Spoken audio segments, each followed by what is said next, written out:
Hey guys, Dan the RBRT Guy back with you again. Hey, thanks so much for coming back this week and checking out the new video. So this week, guys, we got something kind of cool. A guy by the name of Bjorn Neergarrd got a hold of me and he said, hey Dan, I work on Trek bikes for a living. Now I've seen R.B.R.T. written up a little bit on GarageJournal.com. I've had a look at a couple of your videos. I really think R.B.R.T. could help out. So after speaking with Bjorn, I decided to fly up to Salt Lake City and see him. And I'll tell you what, guys, these bikes are high-dollar machines. The fasteners are super soft aluminum. Some are right-handed thread, some are left-handed thread, and we spent the evening really putting R.B.R.T. through the paces. The first video you're going to see is on the F.O.R. extractor and just how well it did on this super soft aluminum. So guys, sit back. I know you're going to love the video. Enjoy, and I'll see you at the end of it. That actually feels pretty solid. If you're good with it, I'm just going to give that a shot. Sure. I'm kind of curious, things less than ideal. What size would you say that is? I think an 11 would be my guess. But 10? 10, yeah. Interestingly, I do commiserate with people about the 10mm socket, but it's not really a thing with bikes. 10's not common, or sorry, not uncommon, but the stuff you use a 10 for, you tend to use a wrench. Okay, so that took it from proper torque, 17 Newton meters. So now I'm just going to go for over tightening. I'm kind of curious how, because I definitely that would have, oh my God. I bet I could take that until the head popped off. And that was the one that is a little bit of a loose fit at first. Okay guys, I just want to break in there for a little second and have a talk about what we just saw. Bjorn seemed genuinely surprised and a little impressed at how well that extractor was locked into that super soft fastener. Not to mention the fact that it's a reverse threaded fastener. So if you have a look at my extractor here in the bench vise, my design is actually fluted to the left for removal. So he's going against the head design and that thing is still bit in super hard and he's impressed. R.B.R.T. extractor is absolutely the best bite on the planet. It's the best extractor design there is. So as he's fighting against the head design, that thing is still locked in tight. So let's go on back to the video. And perfect world, we suggest opening it up with a drill, right? Well, I might have opened it up with a drill and tapped in a number 5. This is where I'm going to have to get the experience with these, but it's definitely... But isn't that a great extractor? Okay, so we're talking about being able to hand somebody who... even if somebody's extracted a bunch of bolts in their time, I would hesitate before telling them to go nuts on one of these aluminum ones. So, the fact that, I could just hand that to, I would feel confident handing that to, my bike builder who left here. He's been wrenching on bikes for about 6 to 8 months now. I bet you he could take just about anything out with that. So, okay, let me get a longer ratchet, I guess. You can use that's actually the same length. Yeah, I don't actually, I think I'm going to have a longer one. That is at home right now. Okay, we'll try the 1/2 inch with just a step down. Which is, and then I grabbed the wrong thing. I'm kind of curious how brutal I can be to that now. There you go. So I can see the tool winding up. Change sides here. Okay, so that came out, but it was more torque than I could put into that with the what is the F80 8-inch? Is that 8 or 9? No, it's like somewhere between 8 and 9, like 8 and 5/8 or something inch ratchet. This one is an 11-inch ratchet, and that still took a fair amount of leaning into it. And the whole tool was flexing before it let go. So in all honesty, I'd be more worried about the shaft of the tool twisting or something before the actual teeth let go. So guys, I just want to break in and talk about a couple of important points. So Bjorn upgrades to a 1/2 inch drive 11-inch ratchet for more torque. And as he starts to crank down on it, eventually that extractor chews up that soft aluminum. In my mind, that's not the extractor failure, that's a bolt failure.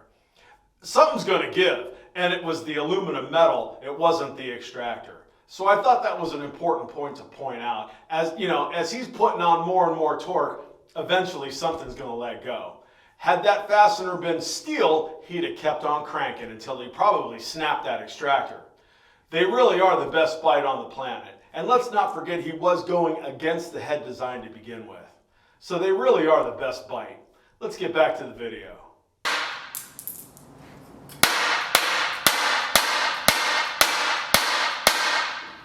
It's definitely, it's not something that's typical, but it does happen.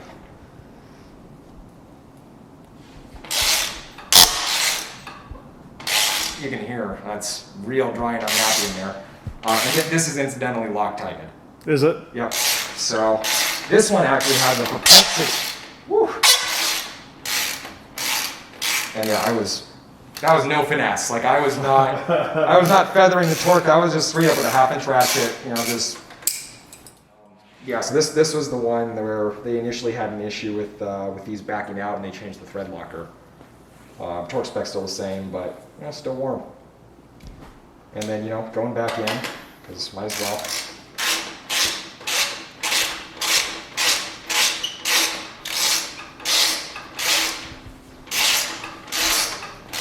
Okay, and then go to 17 Newton meters.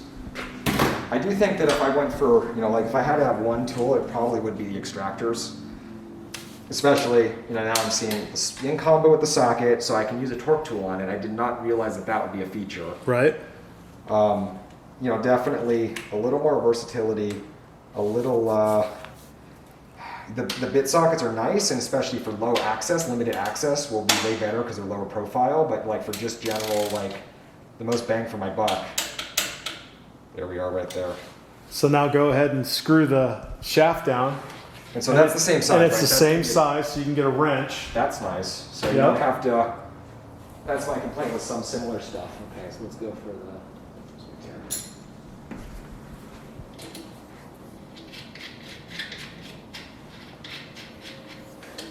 so there's two versions, right? There's the one without the... Yes, there is one without a collar. Is that entirely just like a cost sensitivity thing? Well, it came down to, they are a little bit less expensive, but it came down to sometimes that collar can be a little intrusive and it won't get into a tight spot. Okay. So the head design is the same. Right? So I guess it's just the real difference is not so much the collar itself, it's the extra from the thread major diameter. Right. You've got a skinnier shaft for the same strength tool with the non-collar version. Correct. Correct. So if you had to get down into a hole or get into a tight spot where that size could be a problem, the other one absolutely will work great. So probably, I wouldn't file that under essential for my purposes, but probably one of those things where, if you had infinite money, you'd be very thankful you had it when you needed it. Well, Bjorn, how many sets of extractors do you have? How many sets of extractors do you own right now? Okay, so see, that's a little bit of a loaded question because if we take just how many sets I own personally, that's 5. How many sets are in this building? Probably 8. See, that's the main pair right there. And that's my point. But the real question is, how much money have I spent over the years on extractors? Especially, I buy quality ones, like usually from McMaster or Granger if McMaster doesn't have what I'm looking for. Right. So industrial supplier. But you break it, well, one, you cry, because now you've got hardened steel in there that you have. These are no different. They have a stressing point. You can break them. Yeah, absolutely, you can break them. But check it out. But here, the thing is, usually what you're doing is you're going with the small tool because you're afraid if you use the bigger one, you might open that up too much to the point where it's just there's no hope. Right. So you're trying to start small, and that's your tendency to break. Well, I want to call the attention to that collar because when you bang that back in the hole. Go ahead and bang it back in the hole, okay. Right? And this will illustrate my point a little bit. That'll be nicely, yeah. Okay. So you've got and whatever you're trying to take out is not coming out. That collar just allows you to pop it straight back out of the hole. So now it becomes a puller, and now you can just continue to go ahead and crank down on it. And it'll pull it straight up out of that hole. Because you're not wrestling with it, you're not trying to fight it out. And what I did with the socket, right, is I tapped on it to get it out. But the only reason that came out is because I was displacing more metal. Yeah, well, you were chewing it up. So the next time, it's going to be worse. So that collar has that function that allows you a nice little bailout, yeah. To bail you out of the hole, right? Okay. And it also has another function as well. When you bang it back in again, kind of curious after we put this in 3, maybe 4 times. How much it'll bite? I want you to see. Yeah. Okay, so now what we would do is we'd go ahead and spin that down to the mating surface. Okay. And just give it a little half a turn snug, just a little tiny quarter turn, boom, like that. Now you've reinforced the shaft and it's made it one solid piece. It's stronger now than it was before. Okay. And there's also it puts a little bit of pressure at the head. Well, that's my thought, is actually the preload. So, on one hand, you get a little, maybe just a teensy bit moved. But the main thing now that I think about it is it's going to keep it aligned and true. Correct. So it's a lot less likely to have one cam out or two twist the tool off.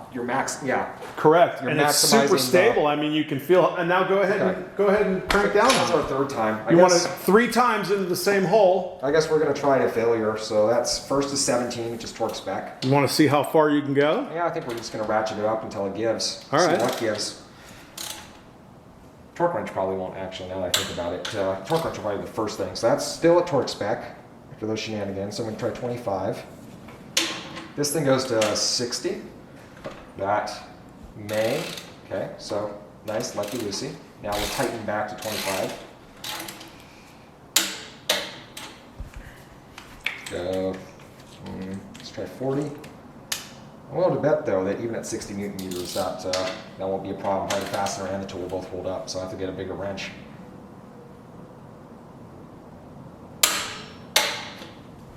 That's fairly impressive.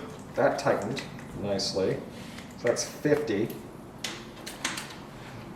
And I guess this is the ideal direction for the tool. It is, because you're going with the head design. Yep. Wrench is complaining a little bit. That's quite the click. So straight to, and just to avoid busting my wrench, I'm going to go slightly under, so if I overshoot.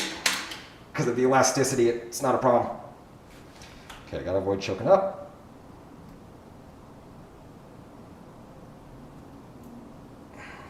Did it give? It gave. Finally. Now, how far up?